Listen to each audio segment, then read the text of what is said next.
সামান্য গেল।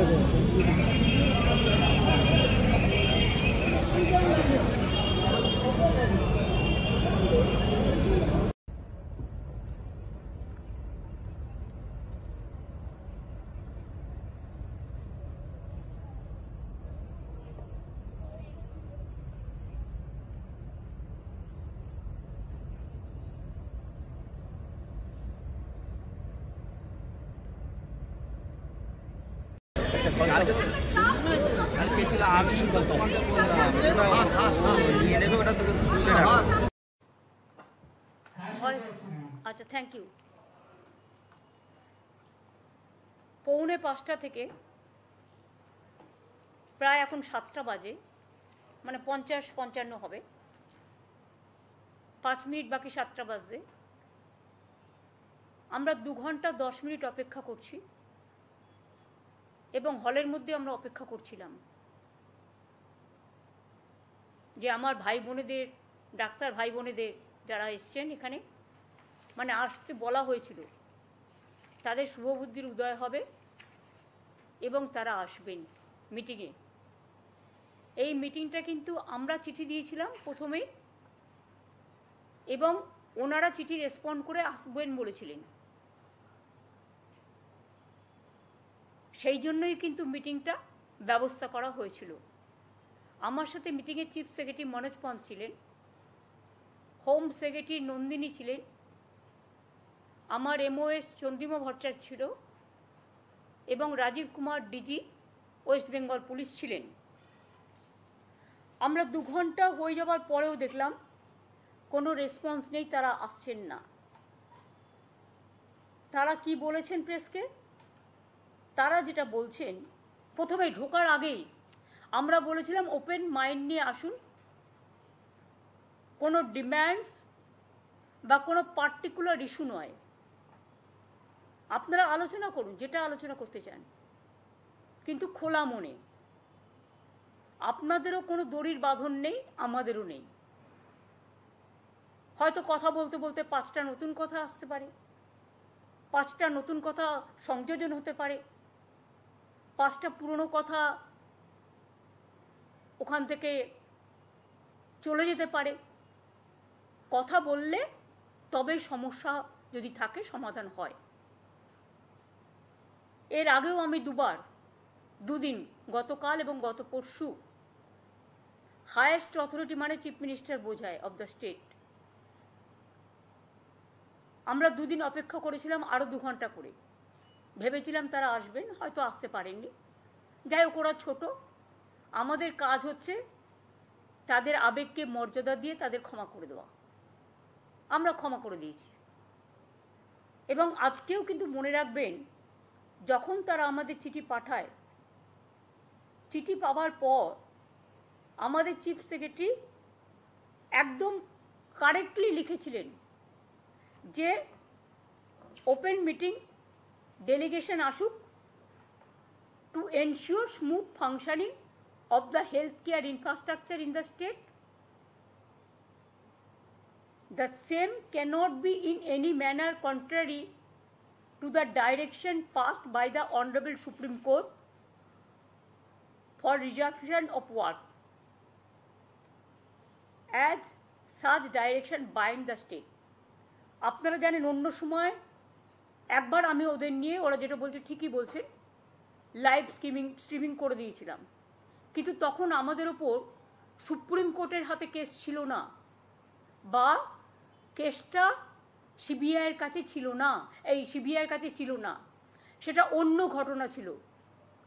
এখানে আমাদের মনে রাখতে হবে, আমরা রেকর্ডিং করবার সিস্টেম করেছিলাম, সেটা চিঠিতে লিখে দিয়েছিলাম যে মিটিংটা যখন হবে সবটাই রেকর্ডেড হবে স্বচ্ছতা মানবার জন্য এবং sanctity of the proceedings, ensuring that all discussions are actually accurately documented. আমরা 3টে ভিডিও ক্যামেরা রেখে দিয়েছিলাম এবং তারা যদি চাইতো আমরা শেয়ার করতেও তখন পারতাম। সুপ্রিম কোর্টের পারমিশন নিয়ে, কিন্তু ভিডিওতে টোটালটাই রেকর্ডিং করার ব্যবস্থা হয়েছিল। ডাইরেক্ট সুপ্রিম কোর্ট যেটা লাইভ টেলিকাস্ট করতে পারে, আমরা পারি না। তার কারণ হচ্ছে it is not the judiciary. আর যখন একটা বিচারের ব্যবস্থা, highest supreme court, highest judiciary, সেখানে কেস চলছে, কেস বিচারাধীন, এবং কেসটা সিবিআই দেখছেন, আপনারা জানেন তারা লাইভ করতে পারেন, কিন্তু মিডিয়া পর্যন্ত মিডিয়া ট্রায়াল করতে পারে না। Though 3 days are over after the Supreme Court verdict, instead of that also we are not taking any disciplinary action, because sometimes we have to tolerate. It is the duty to tolerate sometimes. Tolerate করাটাও, ধৈর্য ধরাটাও একটা পরীক্ষা। অনেকটা ধৈর্য আমরা ধরেছি, এতদিন ধরে 32 দিন হয়ে গেছে, ধৈর্য ধরবো। কিন্তু আপনাদের আমি বলবো, রিকোয়েস্ট করে আপনারা কাজে যোগ দিন, আমার এটুকু আহ্বান থাকবে। এবং আমি জানি তাদের মধ্যে অনেক গ্রুপ এসেছিলেন, অনেকে আলোচনা করতে আগ্রহী ছিলেন, কিন্তু দু তিনটে গ্রুপ বলবো না, 2-3 জন বাইরে থেকে ইনস্ট্রাকশন আসছিল, এবং তারা সেসব আমাদের কাছে আছে, আমরা দেখতে পাচ্ছি, কারণ প্রেসই তো তুলছে, প্রেস তো পেছনে ছিল। তাদের কাছ থেকে পেয়েছি আমরা যেটুকু, যে তারা ইনস্ট্রাকশন দিচ্ছে নেগোশিয়েট করবে না, মিটিংয়ে যাবে না। I am sorry, I apologize to the people of my state and other state. It never happens anywhere. ইউপিতে 6 মাস আগকার করে দিয়েছিল, র্যালি ব্যান করে দিয়েছিল, এবং এমার্জেন্সি সমস্ত ডিউটি ব্যান করে দিয়েছিল স্ট্রাইক করবার। এই ফেব্রুয়ারি মাসে আমাদের হাতে এসমাও আছে, সব কিছু আছে, কিন্তু আমি করব না, কারণ আমি এমার্জেন্সির সাপোর্টার নই, আমি এসমার সাপোর্টার নই, আমি দানবিকতার সাপোর্টার নই। আমি একজন মানবিক মানুষ, আর আন্দোলনে আমার জন্ম হয়েছে, আমি আন্দোলনকে সম্মান দিতে জানি, কিন্তু দয়া করে আন্দোলন করলে সমস্যা যেমন হয় তার সমাধানও হয়। আমি 26 দিন সিঙ্গুর নিয়ে আন্দোলন করেছিলাম, বামফ্রন্ট সরকারের একজন মন্ত্রীও আসেনি আমার সাথে কথা বলতে। আমি 14 দিন ধর্ণা করেছিলাম, সিঙ্গুরে আসেনি।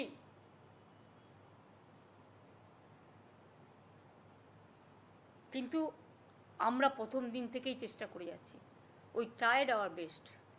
এরপরে আশা করি জনগণ আমাকে ক্ষমা করবেন আমার এই কটি কথা বলার জন্য।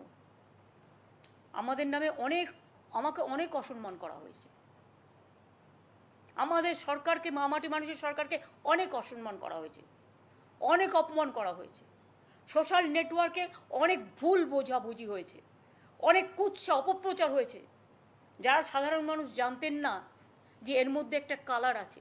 মানুষ এসেছিলেন বিচার চাইতে তিলোত্তমার, কিন্তু আশা করি মানুষ বুঝতে পারছেন ওরা বিচার চায় না, ওরা চায় চেয়ার।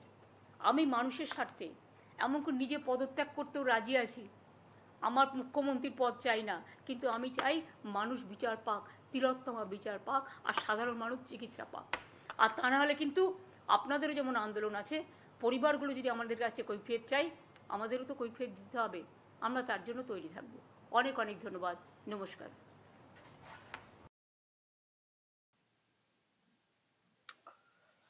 পরিস্থিতি আস্তে আস্তে দর্শক দেখুন কোন দিকে চলে গেল। জুনিয়র ডাক্তাররা আজকে নবান্নে গিয়েছিলেন বাস ভর্তি করে মুখ্যমন্ত্রীর সঙ্গে বৈঠক করার জন্য, যদিও সেই বৈঠক হয়নি। একটা দাবি উনাদের পূরণ হয়নি। মুখ্যমন্ত্রী হলেতে বসেছিলেন, ওয়েট করেছিলেন, এবং উনি পরে বলেছেন যে 2 ঘন্টা ধরে ওয়েট করেছেন, এবং সেই ভিডিও সামনে আনা হয়েছে। এটা একটা সূক্ষ্ম পলিটিক্স, নিশ্চয়ই আপনারা বুঝতে পারছেন। দেখো মুখ্যমন্ত্রী বৈঠকের জন্য রাজি, এবং এটা একটা ডকুমেন্ট হয়ে গেল, সুপ্রিম কোর্টে উনি দেখাবেন। কিন্তু লাইভ স্ট্রিমিং করা যাবে না,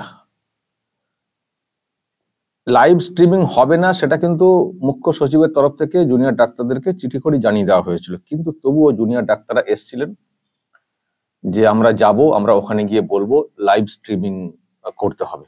আর ওখানে 15 জন আসার কথা বলা হয়েছিল, ওনারা এসেছিলেন 30 জন। তো 30 জনকে অ্যালাউ করা হয়েছিল আসার পরে, কিন্তু এটা বলে দেওয়া হয়েছে যে সবই আমরা অ্যালাউ করছি, কিন্তু লাইভ স্ট্রিমিং করা যাবে না। কেন লাইভ স্ট্রিমিং করা যাবে না?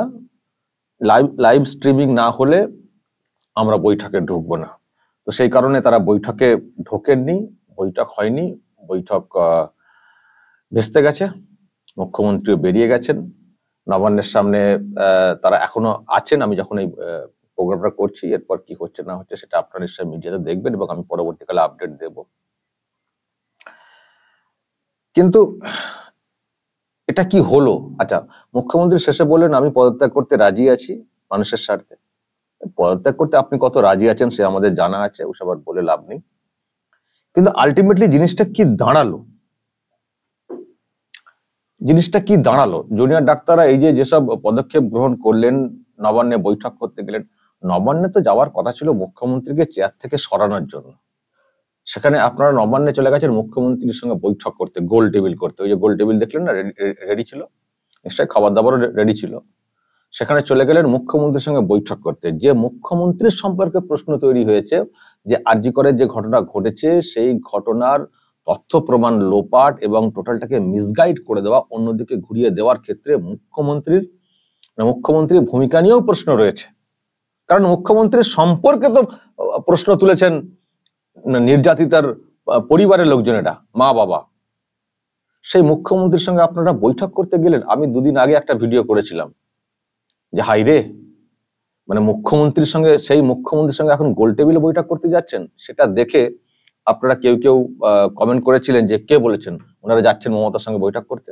আজকে কি করতে গিয়েছিলেন? শুধু লাইভ স্ট্রিমিংটা শর্তটা মানা হয়নি বলে বৈঠকটা হয়নি, কিন্তু গিয়েছিলেন তো মুখ্যমন্ত্রীর সঙ্গে বৈঠক করতে। আরজি কর ঘটনার মোড় ঘুরিয়ে দেওয়া এবং এখনো যে এই যে তদন্ত ঠিক করে হচ্ছে না, সিবিআই যেটা করছে, তার পেছনে যেটা বলা হচ্ছে যে তথ্য প্রমাণ লোপাট হয়েছে। যে 5টা দিন কলকাতা পুলিশ কাজটা করেছিল তার মধ্যে অনেক সব এদিক ওদিক হয়ে গেছে এবং মুখ্যমন্ত্রীর যে ভার্সন এসেছিল সেখানেও অনেক ইঙ্গিত ছিল। সেই জন্য মুখ্যমন্ত্রীর অবস্থা নিয়ে, মুখ্যমন্ত্রীর ব্যাপার নিয়ে রাজ্যের অনেক মানুষ প্রশ্ন তুলেছেন। সেই মুখ্যমন্ত্রীর সঙ্গে আপনারা বৈঠক করতে গেছেন, আপনাদের এমন হাল হয়ে গেল। আর ছিল একটা বড় দাবি, সেখান থেকে ছোট হতে হতে এখন ওই দাবিতে এসে ঠেকেছে। ডিএমই, ডিএইচএস, স্বাস্থ্য সচিবের পদত্যাগ, এর ওপরে উঠতে পারছেন না, স্বাস্থ্য মন্ত্রীর দিকে উঠতে পারছেন না কমসে কম। তো যাই হোক, আমি সেদিন বলেছিলাম, আপনারা ওনাকে উপহাস করছিলেন যে কে বলেছেন ওনারা মমতার সঙ্গে গোল টেবিল করবেন। তো আজকে তাহলে কি করতে ওখানে গিয়েছিলেন? এবং টেবিলটা কেমন, গোল না? কি করতে গিয়েছিলেন? আরামবাগ টিভি গাল গপ্প দেয় না, আরামবাগ টিভি কারো মতো গাল গপ্প দেয় না, ফালতু কথা বলে আপনাদের সময় নষ্ট করে না। পুরো একটা গল্প ছলে কিছু একটা ভিতরের খবর বলে গল্প রহস্য তৈরি করে ভিউয়ারশিপ বাড়ানোর চেষ্টা করে না। আরামবাগ টিভি যা জানে, যা বুঝে, যা ফিল করে সেটাই আপনাদের সামনে বলার চেষ্টা করে, কোনো গাল গপ্প নেই। আমি আজও বলছি দাঁড়িয়ে, এই মুহূর্তে রাজ্য সরকার ফ্রন্ট ফুটে চলে এসছে। জুনিয়র ডাক্তাররা এখন গড়াগড়ি খাওয়ার জায়গাতে চলে এসছেন। এখন নবান্নে গিয়ে তো গড়াগড়ি খাচ্ছেন। বৈঠক করেননি, চলে এসছেন, এ আমার বিরাট দাবি। এ দাবি বিরাট কিছু না। এইরকম পরিস্থিতি তৈরি হবে কেন? আজকে মুখ্যমন্ত্রীর গলা এত উঁচু হবে কেন? কিন্তু উনি আপনারা লক্ষ্য করছেন কি উনি কেমন একটা সূক্ষ্ম পলিটিক্স করে যাচ্ছেন। মানে মুখ্যমন্ত্রীর এই মুহূর্তে যে সূক্ষ্ম পলিটিক্স করছেন, তাতে করে নাকানি চোবানি খাচ্ছেন ডাক্তাররা। কি করবেন বুঝে উঠতে পারছেন না। লাইভ স্ট্রিমিং যে হলো না এবং সেটাকে কিভাবে সুপ্রিম কোর্টের কাছে প্রেজেন্ট করা হবে সেটা কিন্তু অলরেডি বলে দিলেন। সিকিউরিটি ম্যাটার, ইনভেস্টিগেশন চলছে, সিবিআই। তারপরে আরো কথা বলেছিলাম, সব আপনাদেরকে শোনায়নি, যে এখানে কে কি বলে দেবেন, সুপ্রিম কোর্টের সম্পর্কে হয়তো কেউ মন্তব্য করে দেবেন, যা সব দেখছি শুনছি। ফলে আমাদের একটা দায়বদ্ধতা থাকে, এটাকে লাইভ করা মানে একটা অন্য প্রবলেম তৈরি হবে। একটা সরকারি প্রোগ্রাম, এই সরকারি অফিসের ব্যাপার। উনি ঠিক কিন্তু সুপ্রিম কোর্টের কাছে ব্যাখ্যা দিয়ে দেবেন। যদি জুনিয়র ডাক্তাররা কখনো গিয়ে বলেন যে আমরা লাইভ স্ট্রিমিং এ বৈঠক করতে চেয়েছিলাম, উনি কিন্তু ঠিক ব্যাখ্যা দিয়ে দেবেন যে এটা আমরা কি করে করতে পারি লাইভ স্ট্রিমিং, একটা মানে আরজি করে একটা সেন্সিটিভ কাণ্ড, উনি ঠিক ব্যাখ্যা দিয়ে দেবেন। এবং তারপর দেখুন কেমন সূক্ষ্ম মানে সফটলি মানুষের সেন্টিমেন্ট কেমন আদায় করছেন। দেখুন মানুষের সেন্টিমেন্ট কেমন সফটলি আদায় করছেন। উনি কিন্তু এখন টাসেলে যেতে চাইছেন না, বাড়াবাড়িতে যেতে চাইছেন না। আসলে যাবেন কেন? ওনার হাতে তো সুপ্রিম কোর্টের অর্ডার আছে না, যাবেন কেন? আমি কালকে বলেছিলাম না, প্রথমে একটু ভাবা হয়েছিল, কিন্তু পরের দিকে দেখলাম যে ওনারা কালকে আজকে যে বৈঠকটা হওয়ার কথা ছিল, বৈঠক বাতিল করেছেন, এখন সব মুডে চলে এসেছেন। ওরা ভেবে নিয়েছেন যা পারছেন করুন, আমরা কল করছি, ডাকছি, ওনারা আসছেন না, ঠিক আছে, আমাদের তো সুপ্রিম কোর্ট আছে, হিয়ারিং তো রয়েছে 17 তারিখে, ওখানে গিয়ে বলবো, তারপর সুপ্রিম কোর্ট যা যা বলবে সেটা করবো। আজকে পরিষ্কার বললেন যে এজমা বা এরকম আমাদের হাতে আছে, কিন্তু আমরা ইউজ করব না। সেই সঙ্গে মানুষের কাছে অ্যাপিলটা করে ফেলছেন না, এই এত মানুষের এত ক্ষতি, আমরা ক্ষমা প্রার্থী। কিন্তু শেষে আবার একটা কথা বললেন, নিশ্চয়ই আপনারা বুঝলেন, যে যদি পরিবারের লোকজনেরা আমাদেরকে বলেন যারা সাফারার হচ্ছেন, তখন আমাদেরকেও ভাবতে হবে। ওখানে কিন্তু খানিকটা হুঁশিয়ারি আছে, সেটা কি ভাবনা সেটা ক্লিয়ার করলেন না, একেবারে শেষে ভালো করে শুনবেন দর্শক, ভাবতে হবে। ফলে নরম গরম করে যেভাবে উনি কথাগুলো বলে যাচ্ছেন, তখন উনি তো অনেক দিনের পলিটিশিয়ান, আর ডাক্তাররা অন্য মানে ওই আর কি পাঁচ মিশেলি লোক, সেখানে আবার ওই কিছু মিসগাইড ব্যাপারটা এসছে, কিছু পলিটিক্যাল ফোর্স শক্তি তাদেরকে পরিচালনা করছে, যাদের ওভারঅল সেরকম কিছু ক্ষমতা নেই, কিন্তু এইসব মিসগাইড করার ক্ষেত্রে তারা এনাফ। তাদের কথা মতো চলতে গিয়ে আজকে গড়াগড়ি খেতে হচ্ছে। এটা অপমান হলো আজকে বিষয়টা। জুনিয়র ডাক্তাররা নবান্নে গিয়ে বৈঠকে ঢুকতে পারলেন না, মুখের সামনে বলে দেওয়া হলো না আমরা মানবো না, এলে এসো, না হলে চলে যাও। মুখ্যমন্ত্রী বেরিয়ে চলে গেলেন। এটা কি হলো? এটা কাদের জেদ বজায় হলো? আপনারা যদি বলেন জুনিয়র ডাক্তাররা খুব দারুণ করেছেন, no live streaming, no discussion, তো রাজ্য সরকারে কি বয়ে গেল? মুখ্যমন্ত্রী চলে গেলেন ওখান থেকে, ডিসকাস করলেন না, চলে গেলেন মুখ্যমন্ত্রী। উনি পাবলিককে অ্যাড্রেস করে পাবলিকের সেন্টিমেন্ট নেওয়ার চেষ্টা করছেন বারবার। হাসপাতালের পরিষেবা বন্ধ, মানুষের ক্ষতি, ডেলিভারি হচ্ছে না, অনেক কথা বলেছেন আজকে। উনি পাবলিক সেন্টিমেন্ট তৈরি করে ফেলছেন। এবার তো পাবলিক বিরুদ্ধে চলে যাবেন, এবার তো জুনিয়র ডাক্তারদের বিরুদ্ধে পাবলিক চলে যাবেন। উনি তো কারণ ব্যাখ্যা করে দিচ্ছেন যে কেন লাইভ স্ট্রিমিং করলাম না, আমরা ভিডিও রেকর্ডিং এর ব্যবস্থা রেখেছিলাম, সেগুলো দরকার হলে ওনাদেরকে শেয়ার করতাম, সেটাও বলছেন। শেয়ার করতেন কি করতেন না অন্য বিষয়, কিন্তু বলছেন এখন শেয়ার করতাম। মানে এই যে একটা পলিটিক্স এই মুহূর্তে করছেন মমতা বন্দ্যোপাধ্যায়, তো তার কাছে তো দাঁড়িয়ে গোল খাচ্ছেন জুনিয়র ডাক্তাররা। আর এটা কি ভালোভাবে নিচ্ছেন? আমি জানি না বাংলার মানুষ এবার কি করে এই জুনিয়র ডাক্তারদেরকে সাপোর্ট করবেন। এই আশা করা হয়েছিল যে নবান্নের কাছে গিয়ে গড়াগড়ি খাবেন, যে নবান্নটা দখল করে নেওয়ার মতো অবস্থায় একটা ভাবনা এসেছিল মানুষের মধ্যে, সে পালস তৈরি হয়েছিল। এখন নবান্নের সামনে দাঁড়িয়ে ওই ফুটপাতে বসে রয়েছেন, গিয়ে চোখের সামনে দিয়ে মুখ্যমন্ত্রী বেরিয়ে চলে যাচ্ছেন যে হবে না, লাইভ স্ট্রিমিং হবে না, এলে এসো, না হলে চলে যাও, মানে এইভাবে চলে গেলেন। আর আপনারা ওখানে আমি না কি করবেন, ওখানে বসে থাকবেন না চলে আসবেন? বসে থাকলে তো থাকতে পারবেন না বেশিক্ষণ। ওই 30 জন মিলে যেদিন ডাক দেওয়া হয়েছিল যে চলো নবান্নমুখী হন, রাজ্যের বিভিন্ন প্রান্তের মানুষ চলুন নবান্নে যায়, সেদিন এই ডাক্তারাই বারণ করেছিলেন, মানে বলেছিলেন যে না, ওর সঙ্গে আমরা নেই। যদি সেদিন সামিল হতেন না, যদি তারা সামিল হতেন, তারা যদি ওই দিন দাপটটা দেখাতেন, অনেক কিছু হতে পারতো, প্রচুর মানুষ এলে আজকে বলেছেন না, আমার চেয়ারের লোভ নেই, কিন্তু চেয়ারটা দখল করে বসে রয়েছেন। চেয়ার লোভ নেই না, লোভ তো বলার সুযোগ পেতেন না, উনি চেয়ার ছেড়ে পালাতেন। সেই পরিস্থিতি সেদিন ছিল, সেই পালস ছিল, সেই উদ্যম ছিল সেই সময়। কিন্তু ওনারা মিসগাইড করলেন, আরো কিছু পলিটিক্যাল ফোর্স মিসগাইড করলো, সেটা সেই অর্থে হলো না। প্রোগ্রাম ভালো হয়েছিল, কিন্তু চেয়ার থেকে মুক্ত ঘটনা গেল না। পরিস্থিতি তৈরি হয়ে গেছিল সেই সময় বাংলাদেশের মতো। কিন্তু মমতা বন্দ্যোপাধ্যায় যে মুডে চলছেন, উনি কোনো শক্ত পদক্ষেপ নেবেন না, উনি সুপ্রিম কোর্টকে বারবার ইউজ করবেন, যেটা পরিষ্কার বুঝতে পারছি। ফলে এখন প্যাঁচে পড়ে গেছেন জুনিয়র ডাক্তাররা। আমি যেটা কালকে বলেছি যে গোল্ডেন আওয়ার যেটা ছিল এই মুভমেন্টের, সেটাকে নষ্ট করে ফেলেছেন জুনিয়র ডাক্তাররা। এখন যতই এইসব করার চেষ্টা করুন না কেন, যতই ছটকি করুন না কেন, এখন আর পাত্তা পাবেন না। গোল্ডেন আওয়ারটাকে নষ্ট করে ফেলেছেন কিছু পলিটিক্যাল ফোর্সের কথা শুনে, গোল্ডেন আওয়ারটাকে নষ্ট করে ফেলেছেন। এখন এখান থেকে ওনারা কি করে সসম্মানে বের হবেন, এখন সেটাই দেখার। কি করে বের হবেন, বা আদৌ সসম্মানে বের হতে পারবেন, নাকি লজ্জার মাথা খেয়ে সেই কাজে ঢুকতে হবে, এখন সেটাই দেখার। দর্শক বলবেন যা বলার, আপনাদের কি ধারণা বলবেন কমেন্ট বক্সে, নজর রাখবেন আরামবাগ টিভিতে।